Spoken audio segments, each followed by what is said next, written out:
ஒரு காலத்தில் ஏதோ பொறுக்கியாக இருந்தீங்கன்னா அந்த பொறுக்கியாக இருந்து அந்த நேரத்தில் நடந்த நிகழ்வுகள்லாம் இப்போ தேவையான்ட்டு நான் அது இது இப்போ நீங்கள் ஒரு அமைச்சராக இருக்கீங்க கேட்டால் நாங்கள் ஒரு சீனியர் மோஸ்ட் அமைச்சர் அப்படின்னு சொல்லி பெருமை பெற்றிக்கிறீங்க. நிறைய பெண்கள் இருக்காங்க அப்படின்னு சொல்லிட்டே பேசலாம் பாருங்கள், எவ்வளோ பெரிய அயோக்கியனாக இருப்பான். வைணவத்துக்கும் சைவத்துக்கும் உனக்கு வித்தியாசம் டெஃபினேஷன் கொடுக்கணும்னா எவ்வளோ விஷயம் இருக்குது, மேற்கோள் காட்டி பேசியிருக்கலாம். அதை விட்டுட்டு உனக்கு எந்த புத்தி எப்படி போகுது? உங்கள் கட்சிக்குள்ளே இது இல்லை, இதுக்கு மேலே கூட நீங்கள் பேசிங்க, அது வேறு விஷயம். நீங்கள் கட்சியிலேயே அவருடைய கருத்தை அவருடைய சொல்ல உங்களுக்கு பிடிக்காமல் அவரை கட்சியிலேருந்து நீக்கிறீங்கன்னா அப்போ அமைச்சராக ஏன் நீடிக்கிறாரு? அமைச்சராக முதல்ல தூக்கி போடுங்க வெளியேன்றேன். அமைச்சர் பதவியை நீக்கிறது இல்லை, கட்சியிலேருந்து நீக்கிறது இல்லை. அவனை கூப்பிட்டு முதல்வர் செருப்பால் அடித்து ஓடுறா அப்படின்னு சொல்லி துரத்தி விடணும். அப்படி தான் என்னுடைய பார்வை நான் பார்க்குறேன். சேகர் பாபு சவுக்கு சங்கர் வீட்டில் இந்த பிரச்சனையை பற்றி பேசுகிறப்பல எப்படி பேச்சு அது? ஏய் மாட்டா, ஏய் வைடா, நான் யார் தெரியுமா, நான் என்ன பண்ணுவேன்? என்ன நீங்கள் ஒரு அமைச்சருங்க.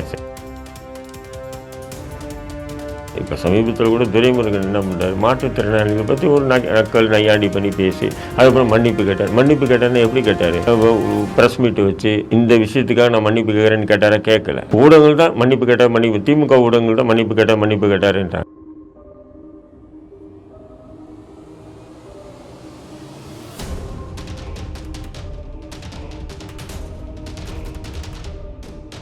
தமிழ் நேயர்களுக்கு வணக்கம். இன்னைக்கு நம்ம கூட தமிழக அரசியல் களத்தில் நடக்கக்கூடிய நிறைய தகவல்களை பகிர்ந்துக்கிறதுக்காக தேசிய லீக் கட்சியின் தலைவர் திரு தடாரஹிம் சார் அவர்கள் தான் இணைஞ்சிருக்காங்க. வணக்கம் சார்.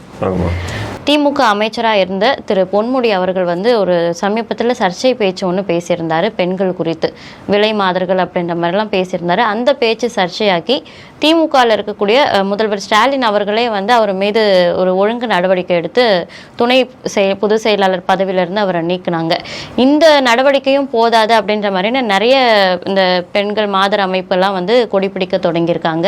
இது மட்டும் இல்லாமல் உயர்நீதிமன்றமே இப்போ ஒரு அறிவிப்பு வெளியிட்டிருக்காங்க. என்னன்னா, இதற்கு மாநில அரசே இது இப்போ வரைக்கும் தண்டனை கொடுத்துருக்கணும், அவரை கைது பண்ணியிருக்கணும். இதை நீங்கள் செய்யலைன்னா நாங்கள் ஒழுங்கு நடவடிக்கை நீதிமன்றம் மூலமாக எடுப்போம் அப்படின்னு சொல்லியிருக்காங்க. அதை எப்படி பார்க்குறீங்க சார்? இல்லை, அதை உண்மையிலே அப்படி செருப்பால் அடிக்கணும். நீங்கள் அந்த வீடியோவை பார்த்தீங்கன்னா பொதுமக்கள் வேண்டாம், வேறு பெண்கள் வேண்டாம், அவருடைய குடும்பத்தில் இருக்கக்கூடிய அவருடைய மனைவியோ அவருடைய மகளோ அவர் பேத்தியெல்லாம் இருக்குன்றாங்க. அந்த பேத்தியை உட்காந்து அந்த வீடியோவை பார்க்க முடியுமா சொல்லுங்கள்.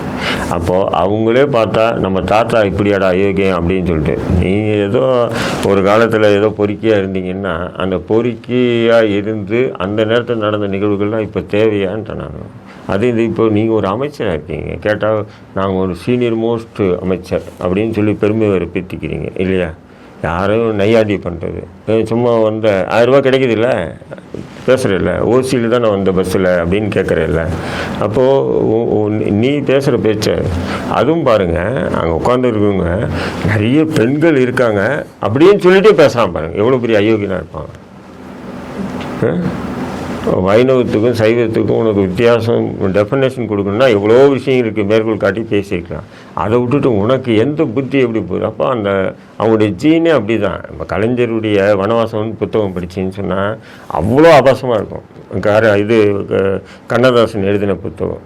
அது கண்ணதாசன் என்ன சொல்லுவார், அவரையும் சேர்த்து தான் சொல்லுவார். நானும் கலைஞர் கூட சேர்ந்து அயோக்கியத்தனம் பண்ணணும்னு தான் சொல்லியிருப்பார். அவ்வளோ அயோக்கியத்தனமும் வெளியே இருந்திருப்பார் அதில். அப்போது இது போன்ற நபர்கள் இன்றைக்கி ஒரு காலத்தில் நீங்கள் பேசுனீங்கன்னும் போது வேறு, இன்றைக்கி எப்படின்னா எல்லா இடத்துலையும் சோசியல் மீடியா பயங்கரமாகிடுச்சு.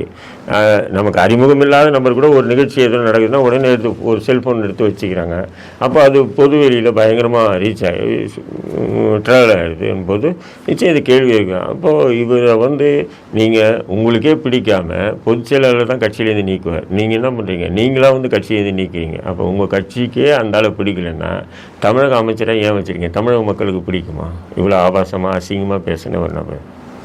இல்லை, அந்த ஒழுங்கு நடவடிக்கை அப்படின்றது கட்சியோட துணை பொதுச் செயலாளர் பதவியில இருந்து மட்டும்தான் நீக்கிருக்காங்க. அமைச்சர் தான் நீக்கணும், கட்சியில் நீங்கள் வச்சுங்க. ஏன்னா உங்களுக்குள்ள அப்படி பேசிங்க. உங்கள் கட்சிக்குள்ளே இது இல்லை, இதுக்கு மேலே கூட நீங்கள் பேசிங்க, அது வேறு விஷயம். நீங்கள் கட்சியிலேயே அவருடைய கருத்தை அவருடைய சொல்ல வந்து உங்களுக்கு பிடிக்காமல் அவரை கட்சியிலேருந்து நீக்கிறீங்கன்னா அப்போ அமைச்சராக ஏன் நீடிக்கிறாரு? அமைச்சராக முதல்ல தூக்கி போடுங்க வெளியேன்றேன். எம்எல்ஏ பதவியே நான் வந்து என்ன சொல்கிறேன், டிஸ்குவாலிஃபை பண்ணுன்றேன். நான் தேர்தல் ஆணையத்தில் புகார் கொடுத்து அவனுக்கெல்லாம் எம்எல்ஏ பதவி கூட இல்லை, ஒரு மாடு நாய் மேய்க்கிறது கூட லாய்க்கலாக வந்தாலும். இப்போ கைது பண்ணாலுமே பார்த்தீங்கன்னா அந்த அமைச்சர் பதவியில் நீடிக்கிறவங்க தான் திமுக அமைச்சர்களாக இருக்காங்க. இதுக்கு முன்னாடி ஊழல் வழக்கில் குற்றம் சாட்டப்பட்ட திரு செந்தில் பாலாஜி அவர்களும் சிறையில் இருந்த போதும் அவர் அமைச்சர் பதவியில் தான் நீடிச்சார்.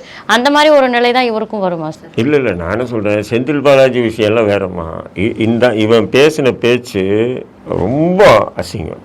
உண்மையிலே சொல்கிறாரு, அந்த மாதிரி அசிங்கங்கள் பொது வெளியில் எவனும் பேசுனதில்லை. ஏதோ பர்சனல் நண்பர்களுக்குள்ளே பேசிக்குவாங்க, அது வேறு விஷயம். புரியுதுங்களா? இப்படி ஒரு அசிங்கமாக ஒரு கேவலமாக பேசியிருக்கக்கூடிய ஒரு நபரை அமைச்சராக நீடிக்கிறது திமுகவுக்கு மிகப்பெரிய அவமானம். அது அவரை வந்து அமைச்சர் பதவியை நீக்கிறது இல்லை, கட்சியிலேருந்து நீக்கிறது இல்லை. அவனை கூப்பிட்டு முதல்வர் வந்து செருப்பால் அடித்து ஓடுறா அப்படின்னு சொல்லி துரத்தி விடணும். அப்படி தான் என்னுடைய பார்வையை நான் பார்க்குறேன். ஏன்னா அவ்வளோ அருவருக்கத்தக்க ஒரு பேச்சு. அதுவும் வந்து ஏதோ பேசிட்டு பிளாங்காக பேசிட்டு போயிட்டாலும் போல, திரும்ப திரும்ப திரும்ப திரும்ப ஏன்னா புரிஞ்சுக்கணுமா எல்லாரும். இப்போ தெளிவாக அவங்க வந்து ஒரு உணர்ச்சி வசப்பட்டு பேசின ஒரு விஷயம் கிடையாது. தெளிவாக அவங்க யோசிச்சுட்டு வந்து அந்த இடத்துல தான் அதான் பேத்தியும் பொண்ணெல்லாம் உட்கார வச்சு பேசாது. பேசுவியா நீ? அப்போ உனக்கு இன்னும் ஒன்று, அடுத்தவங்களுக்கு இன்னும் ஒன்றா? இதெல்லாம் எப்படி நம்ம வந்து சாதாரணமாக கடந்துக்கணும்? அதனால தான் வந்து நீதியரசர் ஆனந்த் வெங்கடேஷ் வந்து தீர்ப்பை சொல்லியிருக்காரு, இது வழக்கு பதிவு செய்யுங்க, கைது பண்ணுங்க அப்படின்ற அளவுக்கு சொல்லியிருக்காருன்னா அது சரியானது.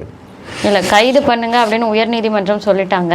அந்த கைது பண்ணாலும் வந்து அவங்களுக்கு அந்த சரியான தண்டனை வழங்கப்படும் அப்படின்றது எந்த இதுவும் இல்லை சார். இப்போ என்னன்னா ஆளுங்கட்சியாக இருக்காங்க, குறைஞ்சபட்சம் அந்த வழக்கு பதிவு பண்ணாவே இதெல்லாம் பெரிய அவங்களுக்கெல்லாம் ஒரு பின்னடைவு, அரசியலில் மிகப்பெரிய பின்னடைவு. இன்னொருத்தன் பார்த்துட்டு இதேமாரி பேசக்கூடாதுன்ற ஒரு இது வருமா இல்லை? இப்போ சமீபத்தில் கூட சேகர் பாபு வந்து சவுக்கு சங்கர் வீட்டில் இந்த பிரச்சனையை பற்றி பேசுகிறப்பல எப்படி பேச்சு அது? ஏய் வைடா, நான் யார் தெரியுமா, நான் வந்து என்ன பண்ணுவேன், என்ன நீங்கள் ஒரு அமைச்சருங்க. சேகர் பாபு பர்சனலாக எனக்கு நல்ல தெரிஞ்ச நபர் தான். அதே நேரத்தில் வந்து அவர் ஆளுங்கட்சியாக இருக்கட்டும், எதிர்கட்சியாக இருக்கட்டும், அங்கே இருக்கக்கூடிய மக்கள் பிரச்சனை உடனுடன் இறங்கி தீர்வு செய்ய, அதுக்காக வந்து ஒரு ஊடகவியலாளருடைய வீட்டில் கழிவு நீரையும் மலத்தையும் கொட்டினதுக்கு சேகர் பாபு தான் காரணம்னா நம்ம எப்படி கடந்து போயிட முடியும்? அதை எதிர்த்து களமாடுறது தான் நம்முடைய வேலை. அது புரிதுங்களா உங்களுக்கு? இது எவ்வளோ பெரிய அயோக்கியத்தை. இப்போ சமீபத்தில் கூட துரைமுருகன் என்ன பண்ணுறாரு, மாற்றுத்திறனாளிகளை பற்றி ஒரு நக்கல் நையாண்டி பண்ணி பேசி அதுக்கப்புறம் மன்னிப்பு கேட்டார். மன்னிப்பு கேட்டார்னா எப்படி கேட்டார்? ப்ரெஸ் மீட்டு வச்சு இந்த விஷயத்துக்காக நான் மன்னிப்பு கேட்குறேன்னு கேட்டாரா? கேட்கல. ஊடகங்கள் தான் மன்னிப்பு கேட்டார், மன்னிப்பு திமுக ஊடகங்கள் தான் மன்னிப்பு கேட்டாருன்றாங்க. அப்போது இதே செய்யலை யார் பொன்முடி பேசின மாதிரி நம்ம சீமான் பேசியிருந்தால் கொஞ்சம் இமேஜ் பண்ணி பாருங்கள். அத்தனை பெண்ணுரிமை போராளிகளும் களத்தில் குதிச்சிருப்பாங்க இல்லையா? சவுக்கு சங்கர் பெண் போலீஸை தவறாக பேசிட்டாங்கன்னு மகிழா காங்கிரஸ் போராட்டமே பண்ணாது. என்ன சுடுகாடு மாரி கிடக்கும் அந்த கட்சியில் மகிழா காங்கிரஸ் இருக்குன்னு அப்போ தான் தெரியும். ஒரு 100 பெண்கள் வந்து நம்ம வள்ளுவர் கோட்டத்தில் நின்று என்னென்ன அசிங்கமாக எல்லாம் பேசுனீங்க. யாரை? சவுக்கு சங்கரை. பெண் உரிமை, பெண்ணுக்காக நாங்கள் நிற்போம் அப்படின்னு சொல்லி பேசுனீங்களே, இப்போ பேச சொல்லுங்கள். விடுதலை சிறுத்தைகள் கட்சியில் இருக்கக்கூடிய மகளிர் அணி வந்து பேச சொல்லுங்கள். கம்யூனிஸ்ட் கட்சிகளில் இது வரைக்கும் எதிர்ப்பு தெரிவிச்சவங்க யாரும் கூட அவர் அந்த கட்சியில் இருக்க வரைக்கும், துணை பொதுச் செயலாளர் பதவியில் இருக்க வரைக்கும் எதுவுமே எதிர்ப்பு தெரிவிக்கல. பதவியை விட்டு நீக்கிறதுக்கு அப்புறம் எல்லாரும் ஒவ்வொருத்தராக வந்து கண்டனம். நான் சொல்றேன், மகளிர் அணி எல்லாம் இறங்குங்க களத்தில், புகார் கொடுங்க. எவ்வளோ அருவருக்கத்தக்க பேச்சு, அசிங்கமாக கேவலமான பேச்சு. ஒரு அமைச்சராச்சே அவனெல்லாம் வந்து மாடு மேய்க்கிறது கூட லாய்க்கில்லாதவன் தான் என்னுடைய பார்வை. இவ்வளவு நேரம் நேர்காணல் இணைந்து எங்களுடைய பல கேள்விகளுக்கு தெளிவான விளக்கங்கள் அளித்ததுக்கு ரொம்ப நன்றி சார்.